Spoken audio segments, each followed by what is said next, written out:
Ukraine തലസ്ഥാനമായ കീവിൽ ശനിയാഴ്ച പുലർച്ചെ റഷ്യയുടെ വൻ സൈനിക ആക്രമണമുണ്ടായതായി റിപ്പോർട്ടുകൾ. നഗരത്തിന്റെ വിവിധ ഭാഗങ്ങളിൽ ശക്തമായ സ്ഫോടനങ്ങൾ ഉണ്ടായതായും വ്യോമ പ്രതിരോധ സംവിധാനങ്ങൾ സജീവമാണെന്നും യുക്രൈൻ ഉദ്യോഗസ്ഥർ അറിയിച്ചു. ക്രൂയിസ് മിസൈലുകളും ബലിസ്റ്റിക് മിസൈലുകളും ഡ്രോണുകളും ഉപയോഗിച്ചാണ് റഷ്യ കീവിനെ ലക്ഷ്യം വെക്കുന്നത്. അമേരിക്കൻ പ്രസിഡന്റ് ഡൊണാൾഡ് ട്രംപുമായുള്ള നിർണായക ചർച്ചയ്ക്കായി യുക്രൈനിയൻ പ്രസിഡന്റ് വ്ളോഡിമിർ സെലൻസ്കി യുഎസിലേക്ക് തിരിക്കാനിരിക്കെയാണ് ആക്രമണം എന്നതും ശ്രദ്ധേയമാണ്. 4 വർഷത്തോളമായി തുടരുന്ന യുദ്ധം അവസാനിപ്പിക്കാനുള്ള സമാധാന ഉടമ്പടിയെക്കുറിച്ചുള്ള ചർച്ചകൾ നടക്കാനിരിക്കെ കീവിന് മേൽ സമ്മർദ്ദം ചെലുത്താനാണ് റഷ്യയുടെ ഈ നീക്കമെന്നാണ് വിലയിരുത്തപ്പെടുന്നത്. നഗരത്തിലെ ജനങ്ങളോട് സുരക്ഷിത സ്ഥാനങ്ങളിലേക്ക് മാറാൻ സൈന്യം നിർദ്ദേശം നൽകിയിട്ടുണ്ട്. മിസൈൽ ആക്രമണത്തെ തുടർന്ന് കീവിലെ പലയിടങ്ങളിലും വൈദ്യുതി ബന്ധം തകരാറിലായതായും റിപ്പോർട്ടുകളുണ്ട്. ശനിയാഴ്ച പുലർച്ചെ മുതൽ വ്യോമാക്രമണ മുന്നറിയിപ്പുകൾ മുഴങ്ങിയതോടെ ജനങ്ങൾ മെട്രോ സ്റ്റേഷനുകളിലും ബങ്കറുകളിലും അഭയം തേടിയിട്ടുണ്ട്.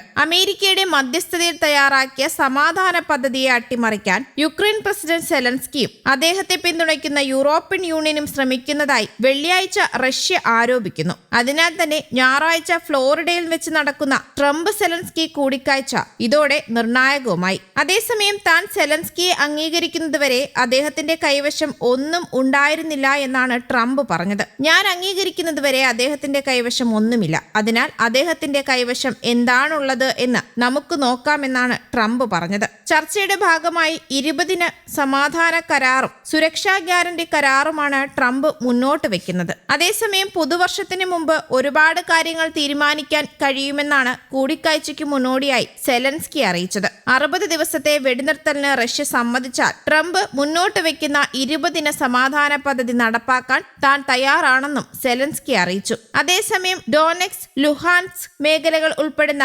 ഡോൺബാസിന്റെ പൂർണ്ണ നിയന്ത്രണമാണ് യുക്രൈന്റെ ആവശ്യം. എന്നാൽ കിഴക്കൻ ഡോണെറ്റ്സ്ക് മേഖലയിലെ ചില ഭാഗങ്ങളിൽ നിന്ന് യുക്രൈൻ പിന്മാറണമെന്ന് റഷ്യയും ആവശ്യപ്പെട്ടിട്ടുണ്ട്. അതിനിടെ റഷ്യൻ പ്രസിഡന്റ് വ്ളാഡിമിർ പുടിൻ നശിച്ചു പോകട്ടെ എന്ന ക്രിസ്മസ് പ്രാർത്ഥനയുമായി യുക്രൈൻ പ്രസിഡന്റ് വ്ളോഡിമിർ സെലൻസ്കി എത്തിയതും വൻ വാർത്തയായിരുന്നു. ക്രിസ്മസ് രാവിൽ എക്സിൽ പോസ്റ്റ് ചെയ്ത വീഡിയോയിലാണ് തനിക്കും യുക്രൈൻ ജനതയ്ക്കും ദുരിതം സമ്മാനിക്കുന്നയാളുടെ നാശത്തിന് വേണ്ടി സെലൻസ്കി പ്രാർത്ഥിച്ചത്. പുടിന്റെ പേരെടുത്ത് പറയാതെയായിരുന്നു പ്രാർത്ഥന.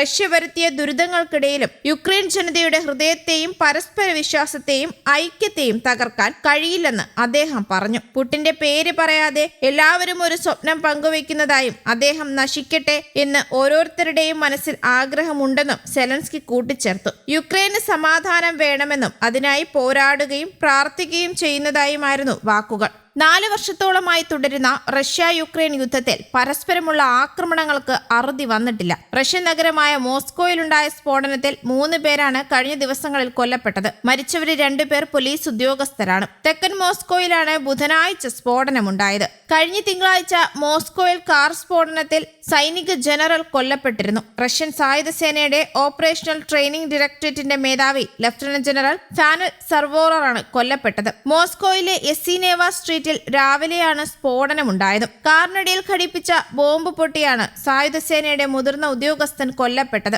യുക്രൈൻ ചാര സംഘടനയാണ് കൊലയ്ക്ക് പിന്നിലെന്നാണ് റഷ്യ സംശയിക്കുന്നത്. ഇതിന് പിന്നാലെയാണ് ബുധനാഴ്ച വീണ്ടും മോസ്കോയിൽ സ്ഫോടനമുണ്ടായത്. News desk, Kerala Kaumudi.